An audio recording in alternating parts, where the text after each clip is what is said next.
Bonjour à toutes et à tous, bienvenue dans cette édition ce lundi. Dans les titres, on reviendra sur le challenge mobilité pour se rendre au boulot de manière écolo. On parlera d'un chantier solidaire porté par des jeunes apprentis de la région. Et puis on partira au Touquet pour revoir en images une grande course de garçons de café. Et sans oublier un point sur un photographe de star de la région, vous allez le voir, il a photographié des centaines de personnalités. Et puis on le disait, dès aujourd'hui et jusqu'au 22 septembre, le challenge de la mobilité est lancé pour les entreprises des Hauts-de-France. Ce programme, initié donc par la région et la métropole européenne de Lille, vise à promouvoir les modes de transport les moins polluants. Les entreprises de la métropole lilloise sont ainsi invitées, comme les autres, à s'inscrire. Leurs salariés peuvent alors concourir à plusieurs défis qui vont dans le sens de cette démarche. L'entreprise L'Olivier Assurance, basée à Marc-en-Barœul, fait partie des entreprises participantes. 4 organisateurs ont ainsi décidé de motiver les 240 salariés à utiliser des moyens de transport alternatifs. On les écoute. C'est lundi matin, mais la semaine démarre tout juste. Et nous, notre rôle en tant qu'organisateur et référent de ce challenge, c'est justement d'aller pousser les gens à savoir que l'idée c'est d'essayer, c'est de rayonner, de communiquer. Donc si lundi c'est pas parfait, mardi ce sera mieux, et etc.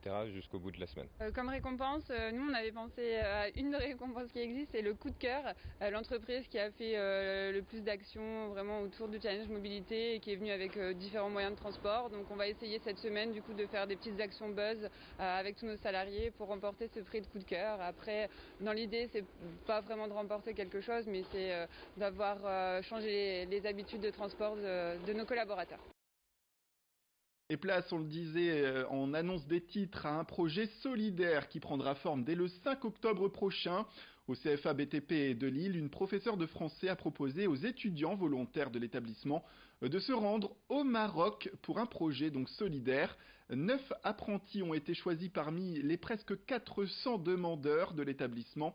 Dans moins de 3 semaines, ils vont ainsi se rendre dans l'extrême sud du pays, aux portes du désert du Sahara. Et c'est là qu'ils vont rénover une école. Alors parmi les grands défis de construction, il s'agira d'apporter de l'eau aux toilettes de l'école, de poser des fenêtres dans les classes et puis de remettre en état quelques murs. S'ils vont aider, les étudiants vont aussi pouvoir bénéficier d'une grande richesse selon les responsables du programme, car ils vont découvrir une autre culture locale. Et pour les aider à réussir ce défi, vendredi dernier, l'association Cap Solidarité est venue les préparer au choc culturel auxquels ils seront d'ailleurs confrontés, comme la pauvreté extrême des habitants de cette zone du Maroc, qui vivent pour certains avec moins d'1 euro par jour. On est allé rencontrer les étudiants qui nous donnent leurs sentiments à l'approche de ce grand voyage.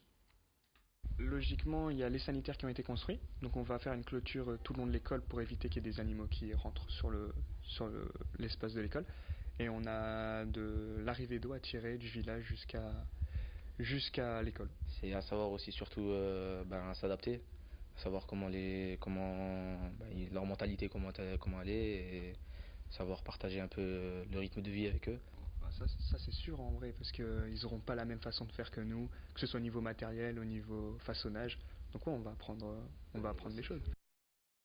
Voilà, et on le rappelle, le départ pour ce voyage au Maroc est le 5 octobre prochain. Dans cette édition, quelques images qui feront plaisir aux habitués du Touquet. La ville a renoué la semaine dernière avec la course des garçons et serveuses de café. Une animation organisée par l'Union commerciale du Touquet qui n'est pas passée inaperçue. Sur un parcours de 4 km en 2 allers-retours, sans pause possible, une centaine de concurrents s'est lancé avec au bras un plateau rempli de bouteilles et de verres. On écoute Jean-Michel Thibault, c'est le directeur général de l'hôtel Holiday Inn et vice-président de l'Union des métiers et des industries de l'hôtellerie du Pas-de-Calais. Il est responsable du secteur du Touquet. Il était au micro de Morgane Relan. La ville, les commerçants et les maires ont décidé de réanimer cette course. Je pense que c'est un petit clin d'œil, je dirais, à donner à tous les professionnels des métiers de l'hôtellerie et de la restauration, aussi du lycée hôtelier qui s'est joint à cette compétition. On a eu quand même la chance d'avoir un été à peu près correct. On sent que c'est compliqué. Il faut être au quotidien très attentif. Il n'y a rien qui est simple, donc c'est un combat de tous les jours. On rencontre de plus en plus de difficultés, je dirais, à trouver des collaborateurs, à travailler dans nos métiers. Bon, on s'attache, je dirais, à mettre des choses en place avec l'éducation nationale, la région, l'État. Il y a des choses qui doivent avancer, sortir prochainement. Ça, c'est une belle opération de promotion pour nos métiers. Et puis on termine avec ces images d'une figure emblématique de Tourcoing qui a photographié d'autres figures bien emblématiques également. Coup de projecteur sur 50 ans de carrière. À partir des années 60, Jean-René Éblagon a photographié une multitude de stars de passage dans les théâtres de Lille, Roubaix et Tourcoing. Après un apprentissage du dessin aux Beaux-Arts et 3 ans d'études de photo, c'est tout naturellement que ce Tourquenois a fait de sa passion son métier, impulsé par son père, lui aussi photographe de stars. Ça vient de mon père au départ qui m'a donné le virus. Il était lui photographe du théâtre municipal de Tourcoing, photographe officiel à l'époque. Et puis à un moment donné, il a eu affaire à des gens qui étaient connus dans toute la France. Pierre Brasseur, il est venu à l'époque au théâtre municipal de Tourcoing, en 1960. Line Renaud, Carlos, Pierre Bellemare, Annie Girardot, ils sont tous passés devant l'objectif de Jean-René Éblagon, qui a été marqué par certaines rencontres, certaines personnalités. Raymond DeVos. Raymond DeVos, ça, c'est presque un ami pour moi. C'était quelqu'un de formidable.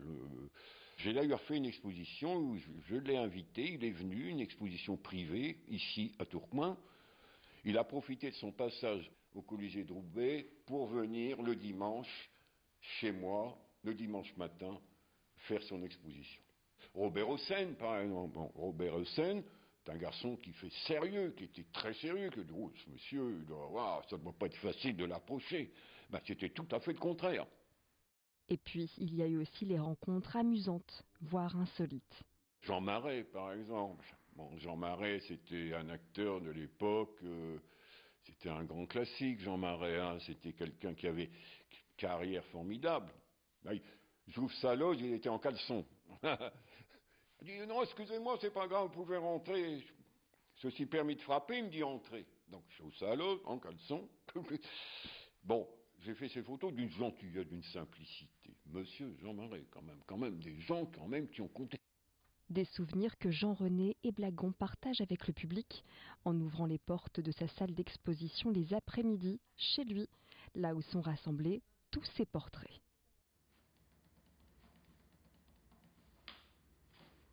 Voilà, c'est la fin de cette édition. Tout de suite, retrouvez la météo.